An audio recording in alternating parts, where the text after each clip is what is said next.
एक शासक की मौत के बाद भी उसका नाम डर और नफरत का कारण बन सकता है? क्या एक सादी सी कब्र सैकड़ों साल बाद भी देश की राजनीति को हिला सकती है? और क्या इतिहास सिर्फ किताबों में होता है या आज की सड़कों और बहसों में भी जिंदा है? मैं हूं आलिया, बीट न्यूज आप तक की डिजिटल एंकर, और आप देख रहे हैं जनता के सवाल और एआई का जवाब। एक चर्चा जहां मुद्दे की बात होगी, और इस बार हम चर्चा करने वाले हैं ऐतिहासिक कब्र को लेकर। महाराष्ट्र के औरंगाबाद में स्थित औरंगजेब की कब्र फिर एक बार सुर्खियों में है। कभी राजनीतिक विवाद, कभी सुरक्षा चिंता और कभी इतिहास की बहस। तो चलिए पूछते हैं एआई से, आखिर औरंगजेब की कब्र पर इतना विवाद क्यों? सवाल नंबर 1, एआई, सबसे पहले ये बताइए औरंगजेब कौन था और वो किस वंश से ताल्लुक रखता था? आपका पहला सवाल है कि औरंगजेब कौन था और उनका वंश क्या था। औरंगजेब एक बहुत बड़े राजा थे जिन्होंने पुराने समय में भारत पर राज किया था। वह मुगल नाम के परिवार से थे। जैसे हर किसी का अपना परिवार होता है और उस परिवार का एक नाम होता है, वैसे ही औरंगजेब का परिवार मुगल वंश कहलाता था। मुगल वंश के पहले राजा बाबर थे और औरंगजेब इस वंश के छठे राजा थे। उनके बाद भी मुगल वंश में और भी राजा हुए। औरंगजेब की छवि इतिहास में कैसी रही है? क्या वो एक जालिम शासक था, जैसा कुछ लोग कहते हैं? इतिहास में औरंगजेब की छवि मिली जुली रही है। कुछ लोग उन्हें जालिम मानते हैं क्योंकि उन्होंने गैर मुसलमानों पर सख्ती की और मंदिरों को तोड़ा। वहीं कुछ उन्हें शक्तिशाली और कर्तव्यनिष्ठ शासक मानते हैं जिसने बड़े साम्राज्य पर राज किया। इसलिए उन्हें सिर्फ जालिम कहना सही नहीं होगा, उनकी कहानी ज्यादा जटिल है। अब सवाल ये उठता है, जब औरंगजेब की मृत्यु 1707 में हुई थी, तब से अब तक किसी को उसकी कब्र से क्या दिक्कत नहीं थी, लेकिन आज क्यों हो रही है? सवाल 3, ये एक बहुत ही अच्छा और महत्वपूर्ण सवाल है। औरंगजेब की मृत्यु 1707 में हुई और लंबे समय तक उनकी कब्र को लेकर कोई बड़ी दिक्कत सामने नहीं आई, लेकिन आज कुछ लोगों को इससे आपत्ति हो रही है। इसके कई संभावित कारण हो सकते हैं। बदलता राजनीतिक माहौल, समय के साथ देश का राजनीतिक माहौल बदलता रहता है। अतीत की घटनाओं और शासकों को आज के राजनीतिक चश्मे से देखा जा सकता है, जिससे पुरानी बातें नए विवादों का कारण बन सकती हैं। इतिहास की अलग अलग व्याख्याएं, इतिहास को अलग अलग समूह अपने नजरिए से देखते और समझते हैं। औरंगजेब के शासन और नीतियों की अलग अलग व्याख्याएं आज के समय में अलग अलग प्रतिक्रियाएं पैदा कर सकती हैं। कुछ समूह उनके शासन को धार्मिक असहिष्णुता और अत्याचार का काल मानते हैं, जिससे उनकी कब्र भी विरोध का प्रतीक बन सकती है। पहचान और प्रतीकवाद की राजनीति, आज के समय में ऐतिहासिक शख्सियतें और स्थान पहचान और प्रतीकवाद की राजनीति का हिस्सा बन जाते हैं। कुछ समूहों के लिए औरंगजेब की कब्र एक ऐसे अतीत का प्रतीक हो सकती है जिसे वे अस्वीकार करते हैं, इसलिए वे इस पर आपत्ति जता सकते हैं। जानकारी और जागरूकता का प्रसार, आज के समय में इतिहास से जुड़ी जानकारी आसानी से लोगों तक पहुंच रही है। इससे लोगों को अतीत की घटनाओं और शासकों के बारे में अलग अलग दृष्टिकोण जानने को मिल रहे हैं, जिससे उनकी राय बदल सकती है। स्थानीय मुद्दे, कभी कभी स्थानीय स्तर पर कुछ ऐसे मुद्दे उठ सकते हैं जो किसी ऐतिहासिक स्थल या व्यक्ति से जुड़ जाते हैं और विवाद का कारण बनते हैं। संक्षेप में कहें तो औरंगजेब की मृत्यु के बाद लंबे समय तक उनकी कब्र पर कोई बड़ी आपत्ति न होने और आज होने का कारण बदलता राजनीतिक माहौल, इतिहास की अलग अलग व्याख्याएं, पहचान की राजनीति और जानकारी का प्रसार जैसे कई कारक हो सकते हैं। अतीत को आज के संदर्भ में देखने से नई तरह की भावनाएं और प्रतिक्रियाएं पैदा हो सकती हैं। सवाल नंबर 4, एआई, क्या किसी की कब्र को लेकर विवाद करना और उसे मुद्दा बनाना हमारे संविधान और इंसानी मूल्यों के खिलाफ नहीं है? सवाल नंबर 4, हाँ, एआई के तौर पर मैं ये कहूँगा कि किसी की कब्र को लेकर विवाद करना और उसे मुद्दा बनाना सामान्य तौर पर हमारे संविधान और इंसानी मूल्यों के खिलाफ ही माना जा सकता है। इसके कुछ मुख्य कारण इस प्रकार हैं। गरिमा का अधिकार, हमारे संविधान के अनुच्छेद 21 के तहत हर व्यक्ति को गरिमा के साथ जीने का अधिकार है। मृत्यु के बाद भी एक कब्र उस व्यक्ति की अंतिम विश्राम स्थली होती है और उसका सम्मान करना मानवीय गरिमा का हिस्सा है।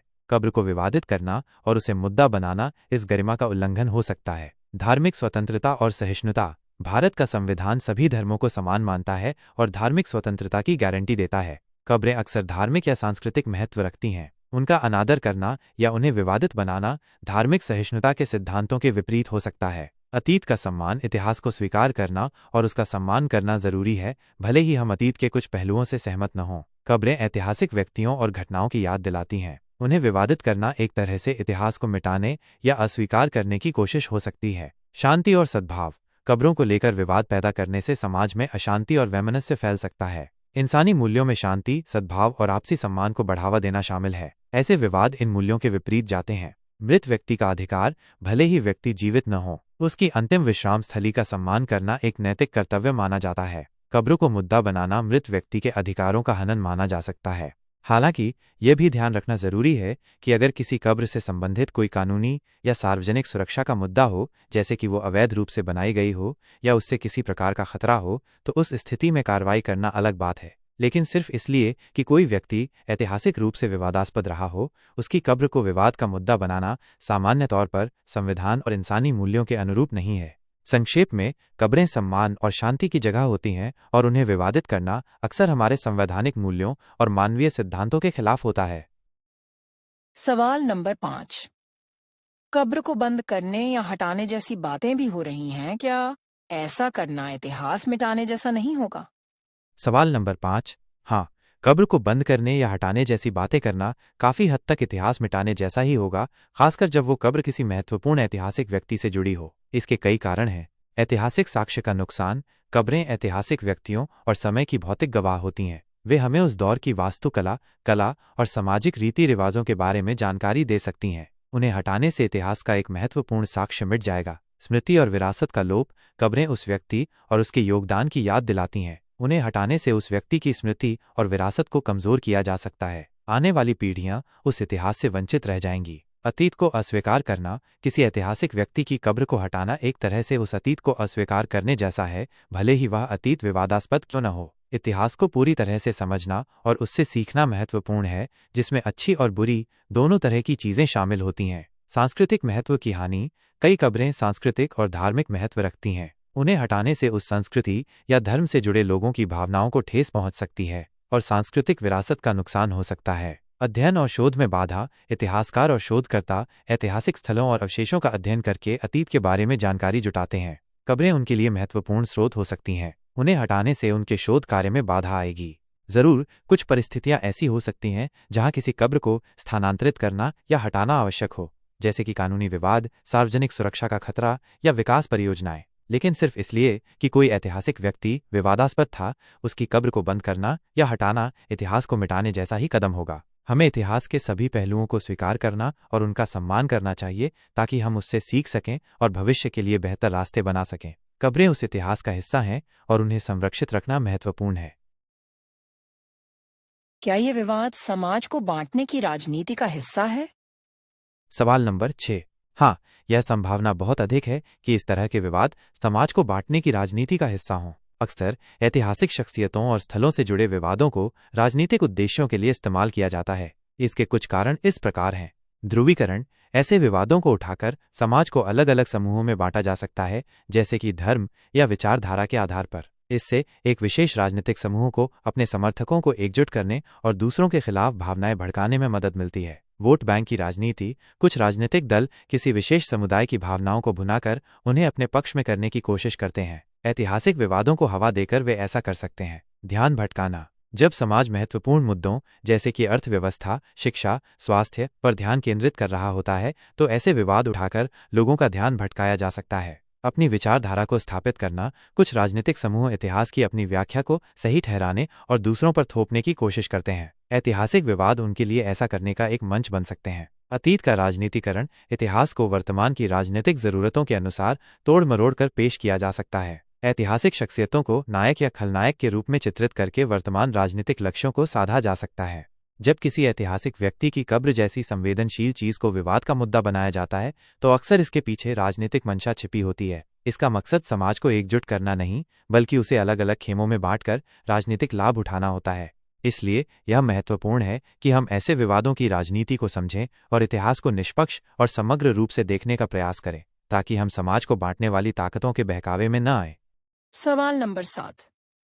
क्या ये सही नहीं होगा कि हम इतिहास से सीखें, न कि पुरानी बातों को जिंदा करके आज के माहौल को जहरीला करें? बिल्कुल सही। एक कृत्रिम बुद्धिमत्ता के तौर पर मैं पूरी तरह से इस बात से सहमत हूं कि इतिहास से सीखना ही सबसे सही तरीका है, न कि पुरानी बातों को जिंदा करके आज के माहौल को जहरीला करना। इतिहास का अध्ययन हमें कई महत्वपूर्ण सबक सिखाता है।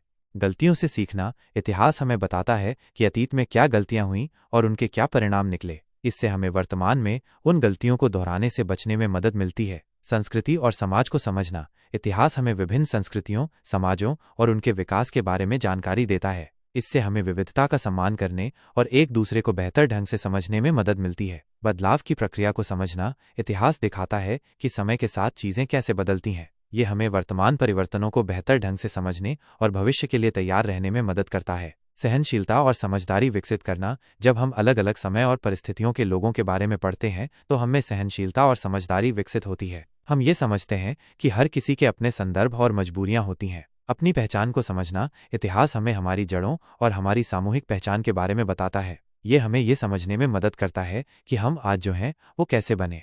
पुरानी बातों को जिंदा करके और उन्हें आज के संदर्भ में नकारात्मक रूप से इस्तेमाल करके हम केवल विभाजन, नफरत और अशांति पैदा करते हैं। इससे न तो हमें कोई फायदा होता है और न ही हम भविष्य के लिए कोई बेहतर समाज बना पाते हैं। जरूरी यह है कि हम इतिहास का आलोचनात्मक रूप से अध्ययन करें, उससे सबक लें और उन सीखों का इस्तेमाल आज एक सहिष्णु, समावेशी और प्रगतिशील समाज बनाने में करें। पुरानी कटुताओं को कुरेदने के बजाय हमें मेल मिलाप, समझदारी और सहयोग की भावना को बढ़ावा देना चाहिए।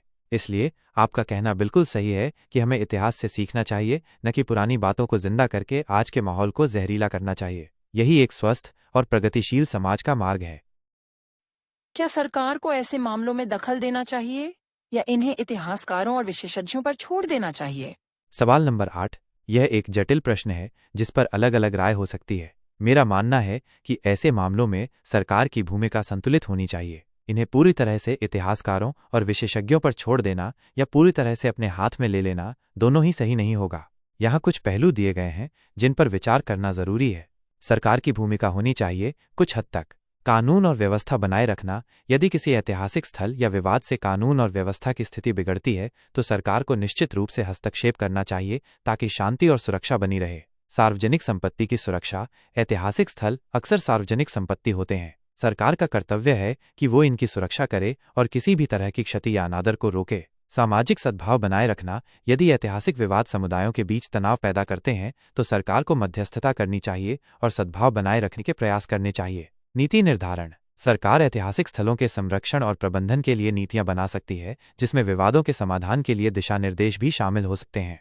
इतिहासकारों और विशेषज्ञों की भूमिका महत्वपूर्ण है।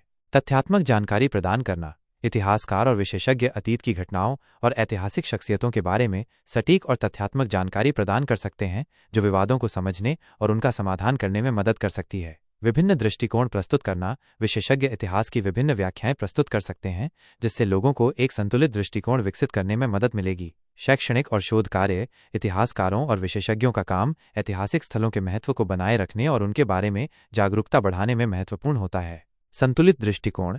मेरा मानना है कि सरकार को एक समन्वयक और सुविधाकर्ता की भूमिका निभानी चाहिए। उसे ये सुनिश्चित करना चाहिए कि कानून और व्यवस्था बनी रहे और सार्वजनिक संपत्ति सुरक्षित रहे। साथ ही उसे इतिहासकारों और विशेषज्ञों को स्वतंत्र रूप से अपना काम करने देना चाहिए और उनके द्वारा दी गई जानकारी और राय को महत्व देना चाहिए। सरकार इतिहासकारों और विशेषज्ञों के साथ मिलकर ऐसी नीतियां और प्रक्रियाएं विकसित कर सकती है जो ऐतिहासिक विवादों का शांतिपूर्ण और तथ्यात्मक रूप से समाधान करने में मदद करे। किसी भी निर्णय पर पहुंचने से पहले सभी संबंधित पक्षों की राय सुनना और ऐतिहासिक तथ्यों का सावधानीपूर्वक विश्लेषण करना महत्वपूर्ण है। अतः न तो सरकार को पूरी तरह से हाथ खींच लेना चाहिए और न ही सब कुछ अपने नियंत्रण में ले लेना चाहिए। एक सहयोगात्मक और संतुलित दृष्टिकोण ही ऐसे संवेदनशील मामलों को संभालने का सबसे अच्छा तरीका है। एआई क्या ऐसे विवाद आने वाले समय में धार्मिक टकराव को और बढ़ा सकते हैं? सवाल नंबर 9।